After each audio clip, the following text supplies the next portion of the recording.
We're on problem 27, and they tell us if I is equal to the square root of minus 1, then what is 4 times I, that's an I, times 6 times I? Well, multiplication's associative. You can switch the order around. So this is the same thing as 4 times 6 times I, or the same thing as 24 times I squared, right? And if we square both sides of this, you get I squared is equal to negative 1. I squared is equal to negative 1. So this is 24 times negative 1. So it's minus 24, which is choice C. Next problem, 28. They want to know what an equivalent form of 3 plus I is. And a lot of times people don't like either when you have a square root in the denominator, or they don't like it when you have a complex number in the denominator. A complex number is just something that has part real and part imaginary, right? So the way you can do it with this case is you multiply times the conjugate of this number. And I know that sounds like a fancy word, but all it means is you take the opposite of the imaginary part. So what's the conjugate? So you want to multiply this times, and remember, the only way you can not change a fraction is if you multiply the numerator and the denominator by the same thing, because then you're multiplying by 1. So what's the conjugate of this? The conjugate of 3 plus I is 3 minus I. 3 minus I. And you have to do it 3 minus I over 3 minus I. Right? And I'm doing that because when you multiply a complex number by its conjugate, you end up actually with a real number. And then you're going to end up with a complex number up here. And a conjugate, all it means is you keep the real part the same, and you change the sign on the imaginary part. That's all that word means. All right, now let's figure out what this is equal to. 2 times 3, just same distributive property as always. Let me do it in green. 2 times 3 is 6. 2 times minus I is minus 2I. All of that over. See, 3 times 3 is 9. 3 times minus I is minus 3I.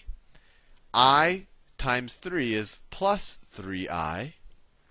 And then I times minus I, you could view that as minus I squared. Right? And let's think about what this is equal to. Well, this plus 3I and the minus 3I cancel out. And what's I squared? Well, this is equal to negative 1. So you end up with a minus of a negative 1. Right? And minus of a negative 1 is plus 1.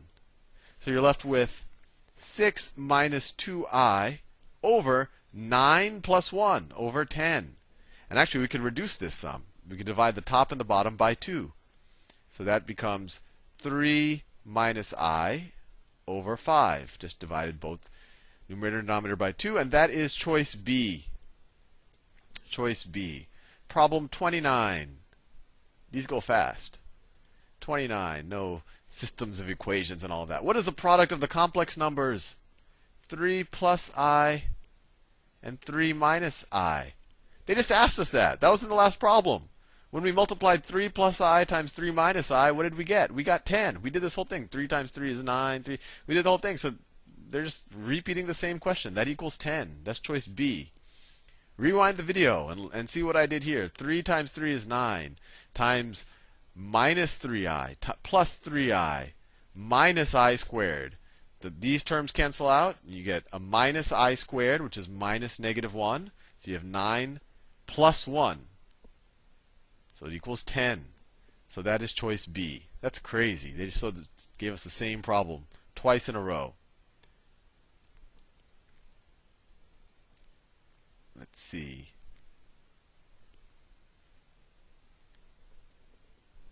All right, they're giving us more and more imaginary problems, but these are fun, especially if they're going to repeat the same question. Problem 30. If I is equal to the square root of negative 1, well, I'll just keep writing it because they keep writing it. It's good as a reminder. I is equal to the square root of negative 1. And A and B are non-zero real numbers. What is 1 over A plus BI? Well, once again, if they kind of want us to rewrite this, they probably just want us to get rid of the i's in the denominator. So we multiply times the conjugate of this complex number. So we multiply times a plus bi, the conjugate over the conjugate, right? A plus bi. The conjugate isn't this whole thing. The conjugate is just a plus bi. Oh, sorry. We should be multiplying times a minus bi. A minus bi over a minus bi. And the conjugate of a plus bi, just so you get the terminology right, is just the a minus bi. But I'm doing a minus bi over a minus bi, so I'm not changing this fraction, because this obviously is 1. X over x is the same thing as 1. So let's see what this is equal to. Well, the numerator just becomes a minus bi times 1, which is a minus bi. And you have a times a, which is a squared. A times minus bi, so it's minus abi. Then you have bi times a, which is plus abi. I'll write it down here, plus abi, and they cancel out. And then you have bi times minus bi. So that's minus b squared I squared, right? So let's see, these cancel out, and so you're left with a minus bi over a squared minus b squared I squared. But we know what I squared is. I squared is equal to negative 1, right? You square both sides of that, you get I squared is equal to negative 1. So this is the same. So if we multiply, this becomes a negative 1. But then this negative and a negative, they cancel out. You get a plus.